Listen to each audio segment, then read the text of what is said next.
up in the upper right-hand corner. Upper right-hand corner. You should see like a little blue square with little dots in it. If you click on that, Okay. So Somebody snap. Yeah.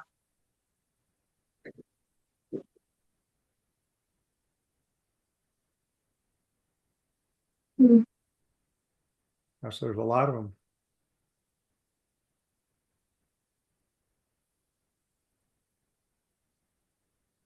Almost there. Okay. We should be good to go. Let me go back one slide. So real quickly, thanks everybody for joining. Looks like there's a pretty good crowd. We are going to ask everybody to stay on mute at this point. If you have a question or want to make a comment, you can do so in the chat box and we'll try and get to those. After we're done presenting all of the information, we'll be happy to open it up for questions. The purpose of tonight is to just share information. And then after we're all done with that, I want to give you guys 4, 5, 6 weeks to discuss it internally in your own homes, to come ask us questions, to do whatever you want to do in terms of follow-up. And then at our meeting that we're calling in October, October 22nd, we'll ask for decisions and voting on the way to go forward. And you'll understand what that looks like in a little bit. Before I get to that, I also wanted to just remind folks that we have a community yard sale this Saturday from 8 to 2. There's going to be tons of signs out all over the place on Wildwood and US 1 and down in South Shores pointing to here. It'll be advertised in the Facebook calendar and via the St. Augustine Record. So if you have things that you want to sell, it doesn't cost you anything. Just put them out in your driveway. It's going to run from 8 to 2. Secondly, please mark your calendar for Tuesday, October 22nd. That's when we will have our big annual HOA meeting where we review the budget for the year and the year going forward, elect any new officers, and we'll also follow up with this lake erosion project at that time. So again, this is an informational meeting tonight. We're not making any decisions. We want to share what's been going on and some of the options that we have and get information to you so that you can make those decisions internally in your own home and then get back to us. We have 2 lakes in our subdivision, Woodard Lake and Barker Lake. You may not have known their names, but that's what they are. Woodard Lake, the larger of the two, is 4 acres. Barker Lake is just about 2.5. We're looking to treat all of the shoreline for each of those lakes. So 2,100 linear feet for Woodard, about 1,400 plus for Barker Lake. Little history. These ponds are in place at the request or under the supervision of St. Johns County. And they're put in place. Hang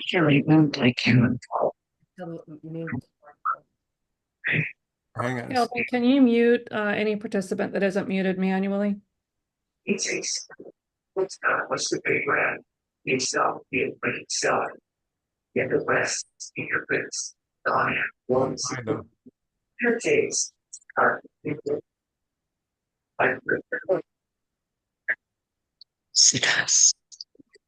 You should be able to just click on the 3 dots, I can't find them. just right over their screen. Yeah, I'm looking Or for if there's an option to make me a co-host, I could do it.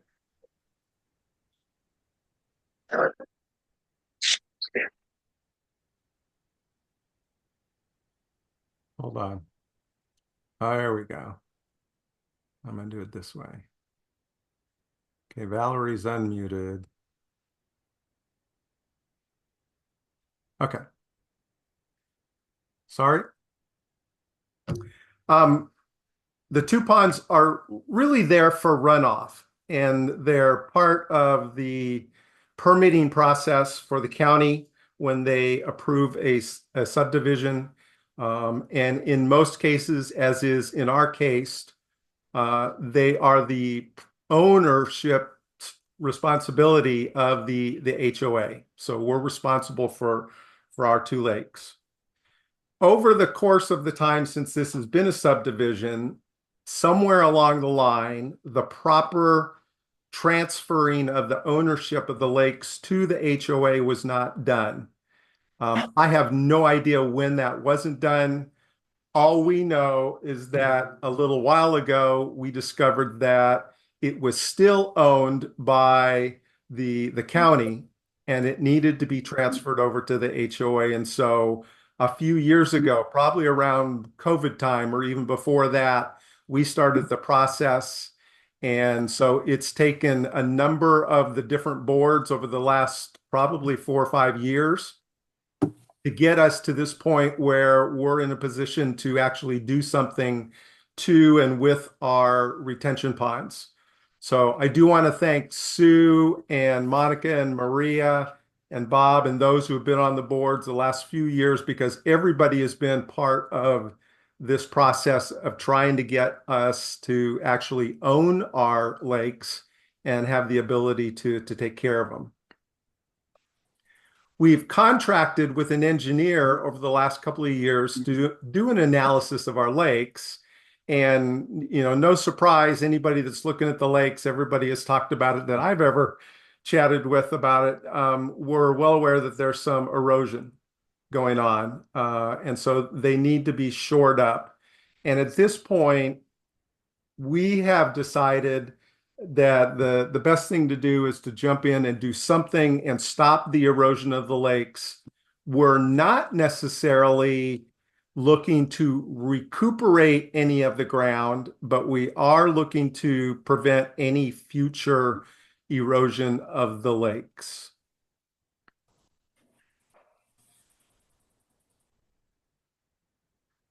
We went out and got a number of different, whoops, sorry. They want to assess us $3,000 a house.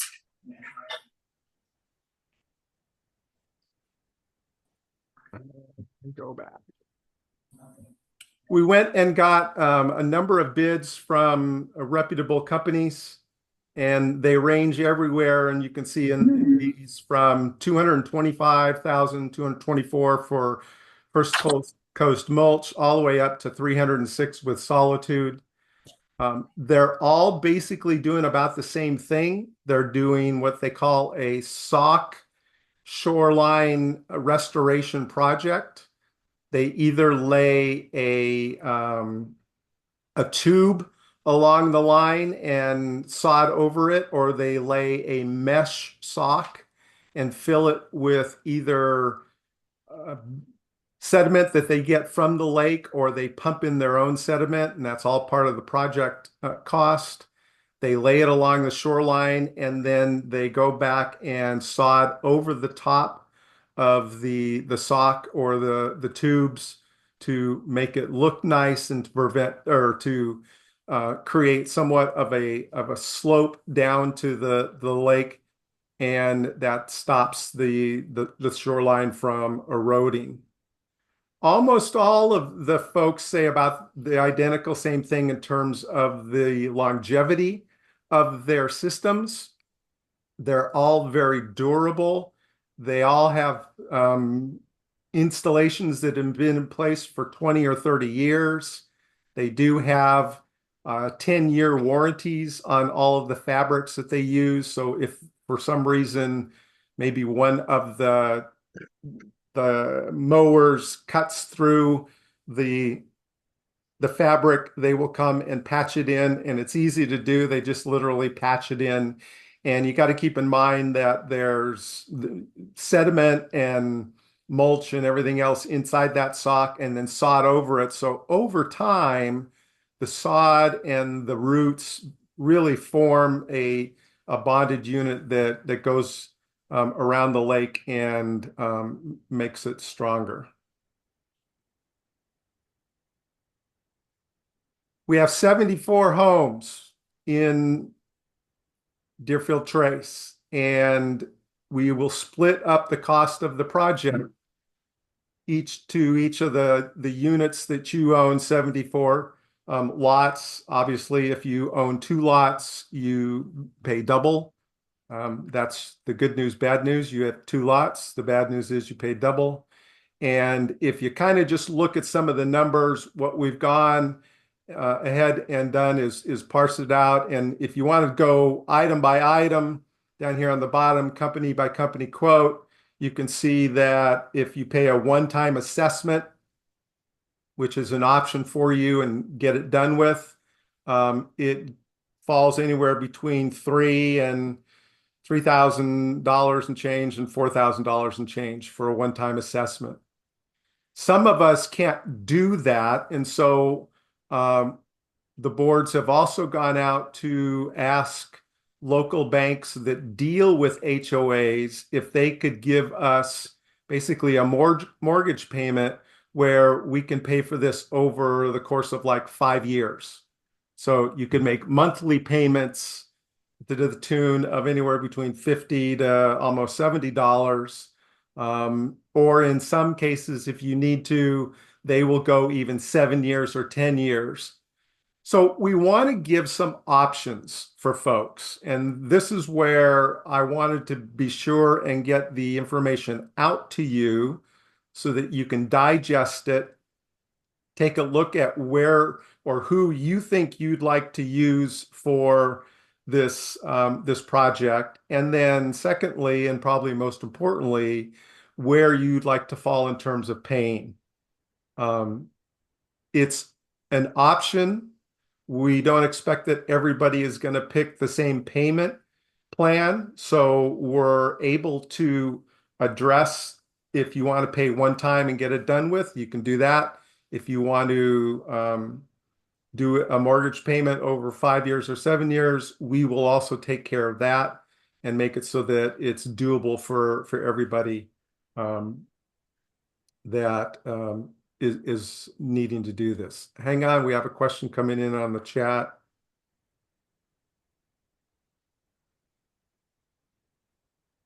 Dealing with the roots of the oak extending where the socks would be installed. Good question, Lainey. I'll ask the teams what they do with that, and get an answer back to you.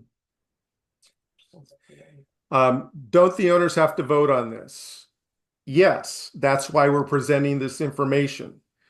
It's really not a matter of whether we do it or not, because if we don't do it, we're flirting with disaster with the county, because they can come back in and basically say at any time, you're not upholding your end of the bargain with your retention ponds, and we're going to fine you and put you on a time clock to get the ponds fixed and repaired. And so rather than waiting for that to happen, we want to get ahead of the curve on this.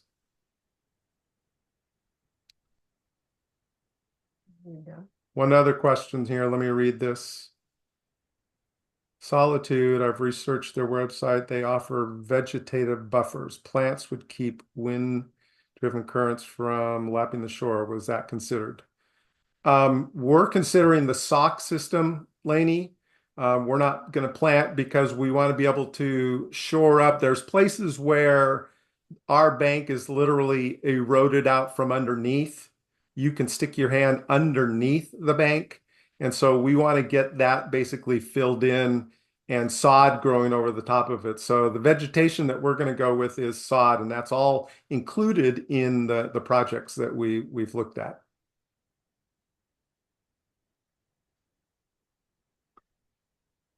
Any other questions?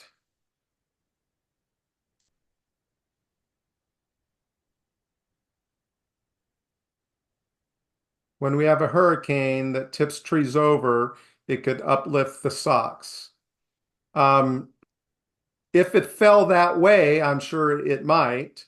Hopefully, if we're protecting the bank so that there isn't any more eroding, we're not going to have trees that fall over. But that would be a case where we would go back to the manufacturers and have them repair the sock.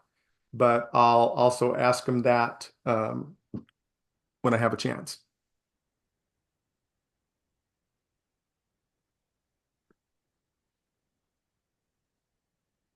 Any other questions?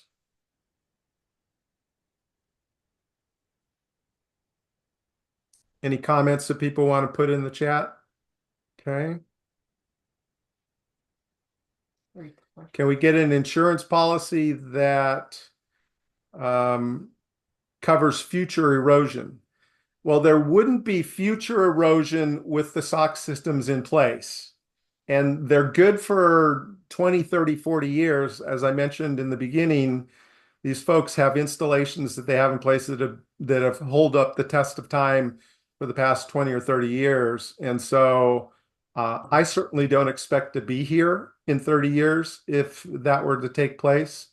But Kelvin, yes. that's horrible. Don't say that. Well, 30 years, I'm 70 years old. Thank you very much. But at 100 years, No. Okay, I had no idea. That was would water fountains help the ponds? No, they would not help the ponds. Plus, that's another $50,000 expense that we don't want to incur at this point. yeah, you would have to have power run out there, and the cost of that would be a lot. And there's different kinds of fountains. Yeah. There's just fountains that are pretty, but the fountains that really do anything, in Woodard Lake, you probably need at least a couple fountains because you need to install what they call fingers or arms that go out for a long way, that spread out through the lake so that you're really grabbing water from not just where the spray is, but you're really circulating water. But that would not help with our erosion problem at all.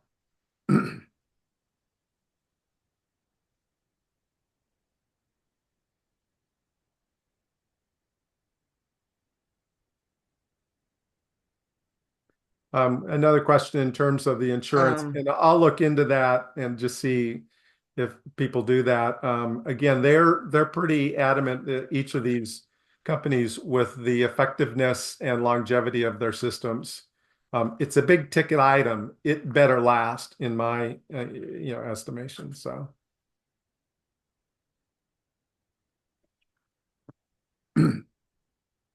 Okay, we have a comment that says, I'm not sure it's fair for the houses that don't face the pond to pay the same amount. Is that possible? We are a 74 unit subdivision, and all of the costs that we have are shared equally. So whether it's the landscaping for people that maybe get benefit from the landscaping or having to do with the lakes aren't there for aesthetic purposes. They're there to prevent flooding in our community. And so it's a community-wide project that, just sorry to say, those who are not on the lake still have to participate in the community.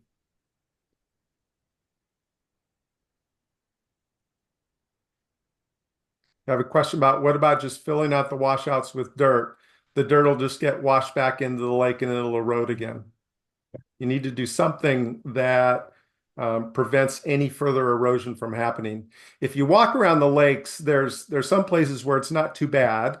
And then there's other places where if you walk down to like the Letteracks corner on Lake Woodard, their cement drain which used to be on the shoreline, is now 4 feet from the edge of the lake and 2 feet underwater. So there's just certain things that we need to stop the erosion now. It's not going to get any better. And if we had owned the lakes 4 or 5 years ago, it would have been better to have done it then, but we didn't. And so it's taken us a long time. Alliance has been a part of that process as well to get it so that we finally do own our lakes. So.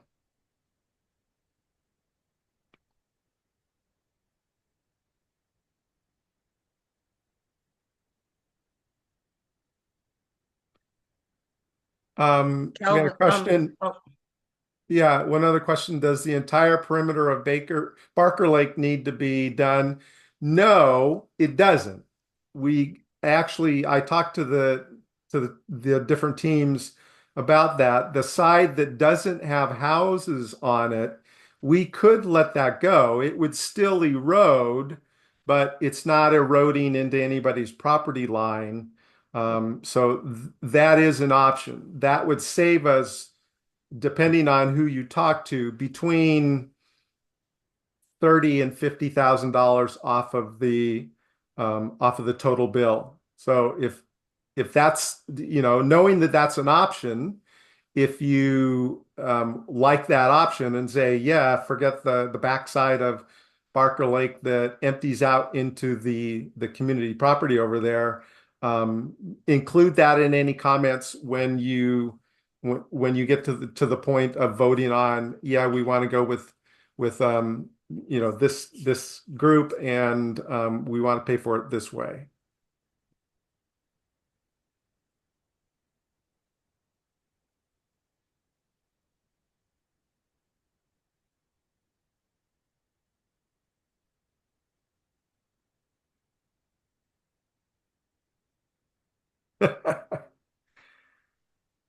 We have a comment that there's been some research done and discovered that too many ducks and geese also cause a serious problem. We need to address the number of people feeding the ducks. This creates the issue of geese never leaving. Ponds can only sustain a small number of fowl. yeah, it's fun driving through there. There's a lot of there. And they're an energetic group. I must give them, yes. Yes, we can tackle that project as well. I think they're not eroding the banks of the lakes the way that the water is, but we can discuss that at a later point. Unfortunately, feeding the geese is a problem at every community that I have. It's impossible to stop. It really is. I mean, it's not something that we can enforce. It's impossible to enforce. And the ducks are not going to go away.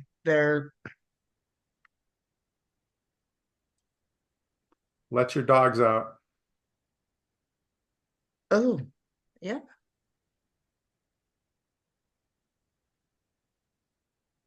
Okay, well, I saw that of Florida Wildlife. Then I can certainly post that number and send it out in an email for the residents to do that. If you want to call and report that, they want people that witness it. They don't want a property manager calling.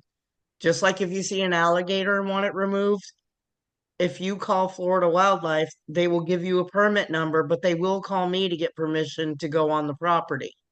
But residents have to take it upon themselves. I can't call Florida Wildlife all the time about geese and alligators. You guys have to take that first step.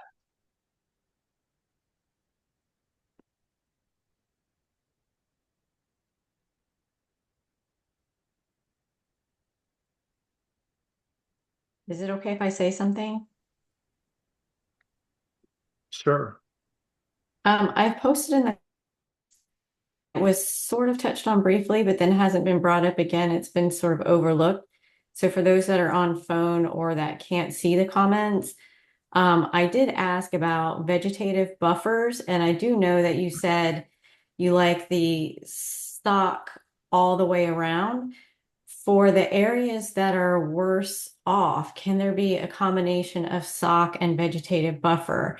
I'm assuming that putting in plants to reduce wind-driven current, rain, flooding and receding would be cheaper than the socks, and a combo effort might reduce the cost.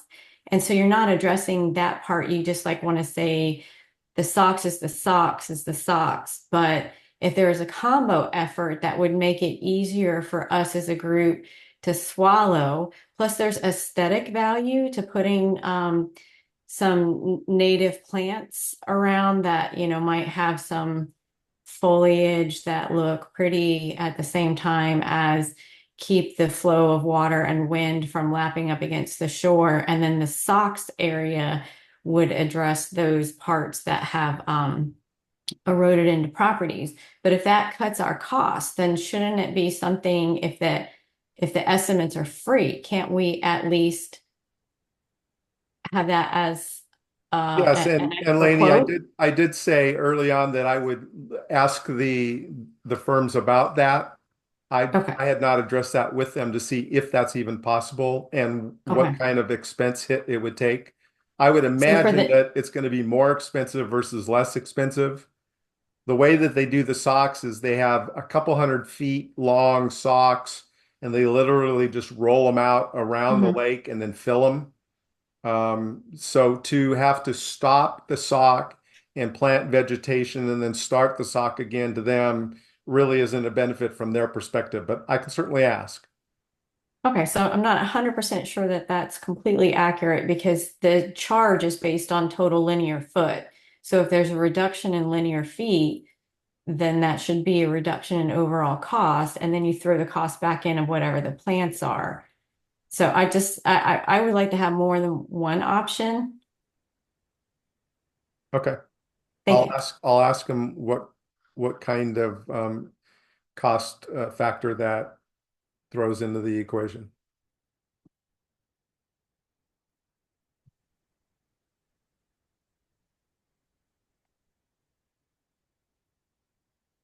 Anything else?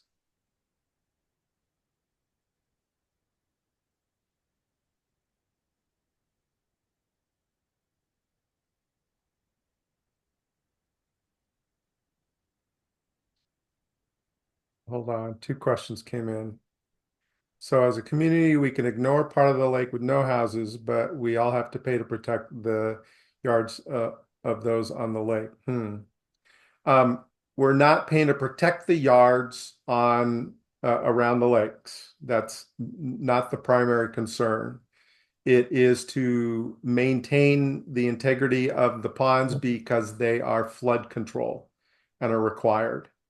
So the added benefit is, yeah, we don't want it creeping into somebody's yard, but at the same time, um, it's really there to protect the integrity of the lake. It is an option just because the other side of Barker Lake is not inhabited to not pay as much concern to that. You'll see in the quotes that I did the entire perimeter of both lakes, at least as a starting point. So we can look into that. Is there enough money in the HOA fund from what we pay monthly to offset this assessment? No. You should have a copy of the budget. We are under budget for the year, but we're under budget in terms of like $300, $400, $500 at the midway point, not $200,000. Our whole budget for the whole community is only $37,000 for the year.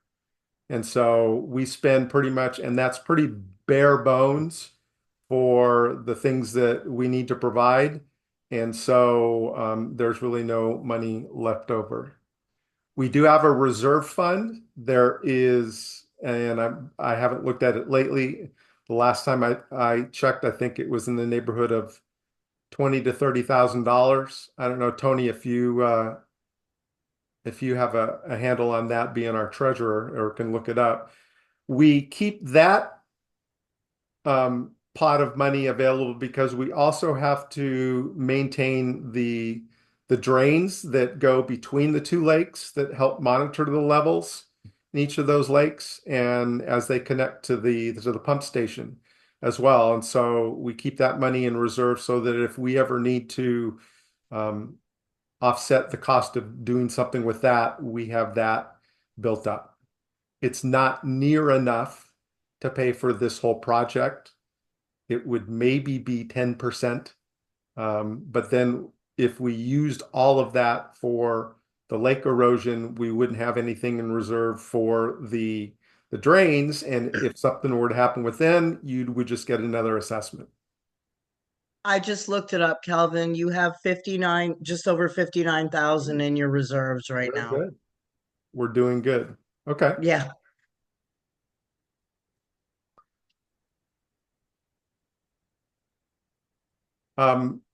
We have a comment that we need a quote for filling with just dirt. Again, just filling with dirt is not going to prevent it from washing away again. You need to have something in place to prevent the water from washing the dirt back into the lake. That would just fill up the lake more, and that wouldn't help us in the long run. We also have a question about riprap rock. I have heard from people that value homes that in a neighborhood like this, that if you put riprap, you will devalue the neighborhood rather than enhance the neighborhood. Putting in a system, an erosion system like we're talking about, enhances the neighborhood and increases the value. If you put in riprap rock, you not only devalue your property, but you also create an additional liability because if anybody's walking along the lake and they fall on the rocks, you get sued. And so we decided not to go that route, to be honest.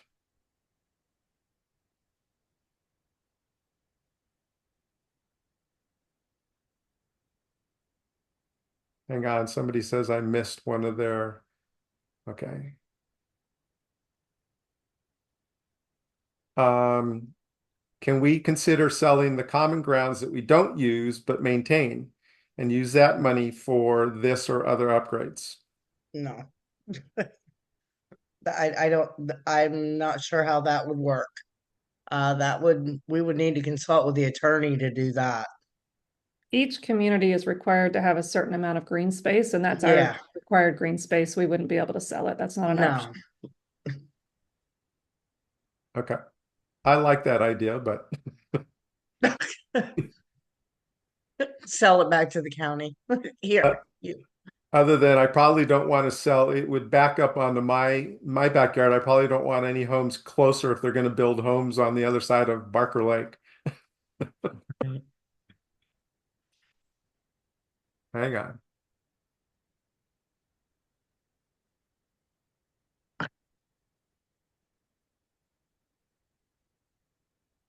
Um,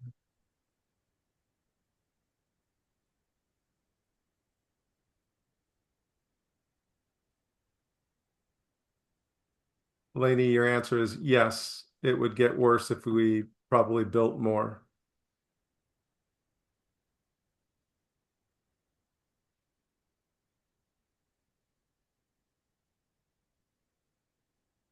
Um, I guess that we're getting a couple comments about just filling with dirt and asking for us to get a quote to just fill with dirt. We can certainly ask about that.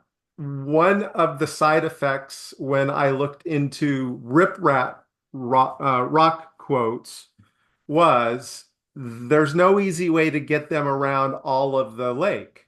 So they would have to bring in trucks and drive around the lake and unload all of that. And they would do the same with dirt. I talked to Shaw about that, both the riprap and anything else that they could do to just fill. And they're like, yeah, going to bring in, big trucks and tractors. And so we're going to tear up all of the land around the lake to do that. So we need to put that into consideration if you're that adamant about trying to get a stopgap quote by filling with dirt. I don't think over the long run that filling with dirt is going to be a long-term viable solution. I know it's shocking to see the price of a project like this. The first time they told me when I talked to one of these companies what the quote was going to be, I'm like, you got to frickin' be kidding me. You're talking more than I paid for my house almost, or in some cases more. So I totally understand, but I also don't want to do something, spend $100,000 and then 2 years down the road have to do something else.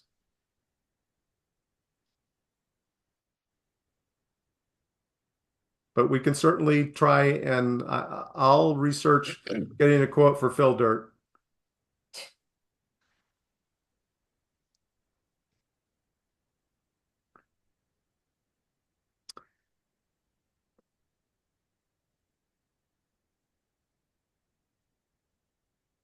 Anything else?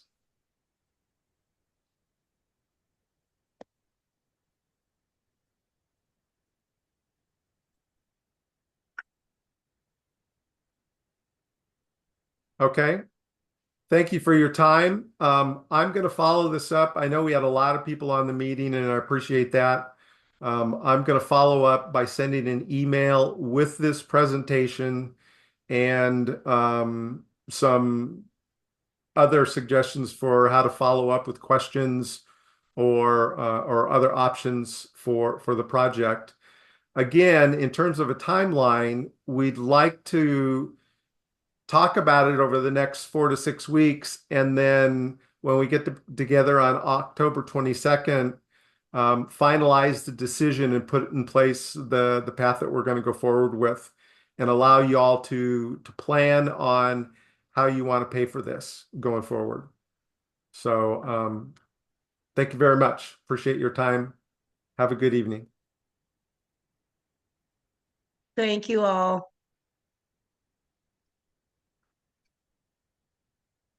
Thank you. Thank you. Thanks, everybody. Thank you, Kelvin, for all your research. Appreciate you. Yeah, joining that me. was impressive. That was a lot, Kelvin. Yes, thank you for all your work. My pleasure. Have a good evening. It sounds like the plan you had is good.